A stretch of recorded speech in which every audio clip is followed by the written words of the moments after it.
Assalamualaikum warahmatullahi wabarakatuh. Saya Fitri Lim dari kelas akuntansi 5 SIF 4 ingin mempresentasikan tentang akuntansi organisasi nirlaba. Yang pertama, karakteristik organisasi nirlaba. Karakteristik organisasi nirlaba berbeda dengan organisasi bisnis. Perbedaan mendasar terletak pada cara organisasi memperoleh sumber daya yang dibutuhkan, kemampuan organisasi untuk terus memberikan jasa komunikasikan melalui laporan posisi keuangan yang menyediakan informasi mengenai aktiva, kewajiban, aktiva bersih, dan informasi mengenai hubungan di antara unsur-unsur tersebut. Laporan ini harus menyajikan secara terpisah aktiva bersih baik yang terkait maupun yang tidak terkait penggunaannya. Jenis pemisahan aktiva bersih dijelaskan dalam pembatan permanen dan temporer serta sumbangan terikat dan tidak terikat. PSAK nomor 45 mengatur tentang pelaporan keuangan organisasi nirlaba. Diharapkan laporan keuangan organisasi nirlaba dapat lebih mudah dipahami, memiliki relevansi, dan memiliki daya banding yang tinggi. Dalam perkembangannya, PSAK nomor 45 seperti yang tertuang dalam Exposure Draft Revisi 2010, Oktober 2010, penamaan perubahan menjadi pelaporan keuangan entitas nirlaba. Ruang lingkupnya, PSAK 45 Revisi 1997. Dalam pernyataan tersebut tidak berlaku bagi lembaga pemerintah, departemen, dan unit-unit sejenis lainnya. Exposure Draft PSAK 45 Revisi 2010, Oktober 2010.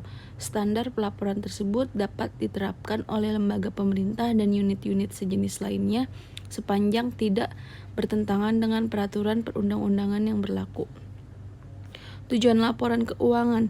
Yang pertama, organisasi sektor publik dituntut untuk dapat membuat laporan keuangan eksternal.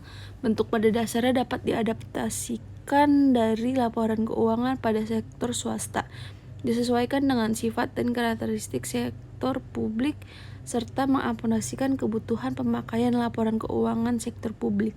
Laporan keuangan sektor publik tidak dapat begitu saja dipersamakan dengan laporan keuangan di sektor swasta, baik format maupun elemennya. Tujuan laporan keuangan menurut PSAK nomor 45. Tujuan utama laporan keuangan adalah menyediakan informasi yang relevan untuk memenuhi kepentingan para penyumbang, anggota organisasi, kreditur, dan pihak lainnya yang menyediakan sumber daya bagi organisasi nirlaba. Laporan keuangan organisasi nirlaba.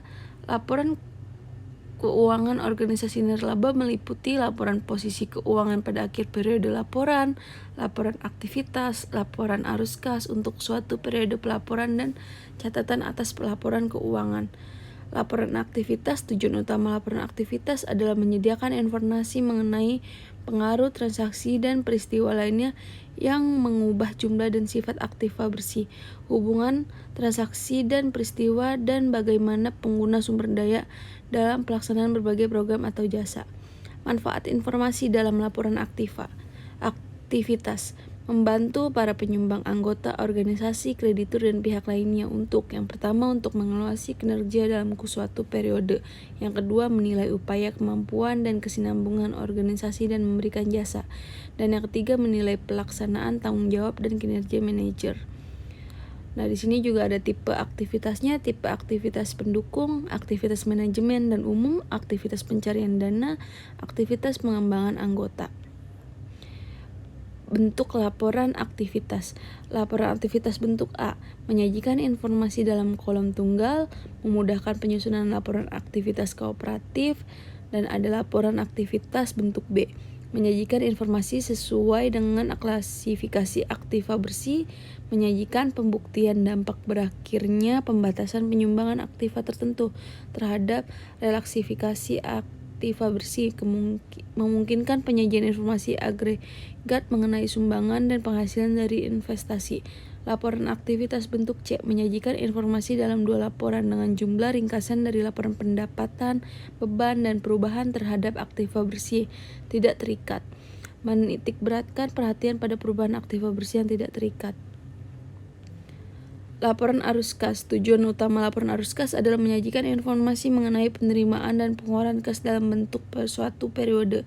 Informasi arus kas yang disajikan dalam laporan keuangan berguna untuk menilai kemampuan organisasi dalam menghasilkan kas. setara kas memungkinkan para pemakai mengembangkan model untuk menilai, membandingkan nilai sekarang dari arus kas masa depan dan berbagai organisasi. Pengertian yayasan menurut Undang-Undang Nomor 16 Tahun 2001. Pengertian yayasan adalah badan hukum yang kekayaannya terdiri dari kekayaan yang dipisahkan dan diperuntukkan untuk mencapai tujuan tertentu di bidang sosial, keagamaan, dan kemanusiaan. Yayasan dapat melakukan kegiatan usaha untuk menunjang pencapaian maksud dan tujuannya dengan cara mendirikan badan usaha dan atau ikut serta dalam suatu badan usaha.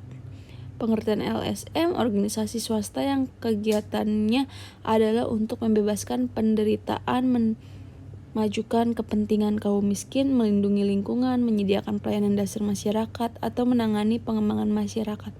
Atau organisasi yang berbasis nilai tergantung dalam keseluruhan atau bagian dalam lembaga donor dan pelayanan sukarela. Laporan keuangan LSM mengacu pada PSAK 45 mengenai pelaporan keuangan organisasi nirlaba. Para pengguna laporan keuangan organisasi LSM memiliki kepentingan bersama yang tidak berbeda dengan organisasi bisnis, yaitu menilai yang pertama jasa yang diberikan oleh LSM dan kemampuannya untuk terus memberikan jasa tersebut. Yang kedua ada cara pengelola, pelaksanaan, dan pertanggungjawaban. Yang ketiga ada aspek kinerja pengelola. Laporan keuangan parpol. Pelaporan keuangan partai politik di Indonesia diatur dalam Undang-Undang Nomor 2 Tahun 1999, Undang-Undang tentang Pemilihan Umum, yaitu Undang-Undang Nomor 3 Tahun 1999, Keputusan KPU Nomor 2 Tahun 1999-B.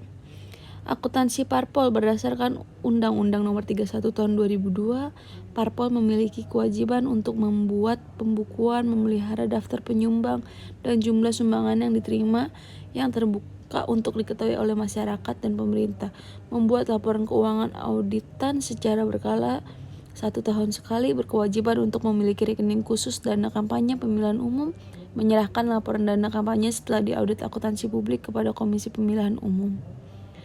Tata administrasi keuangan partai politik berdasarkan SK KPU nomor 676.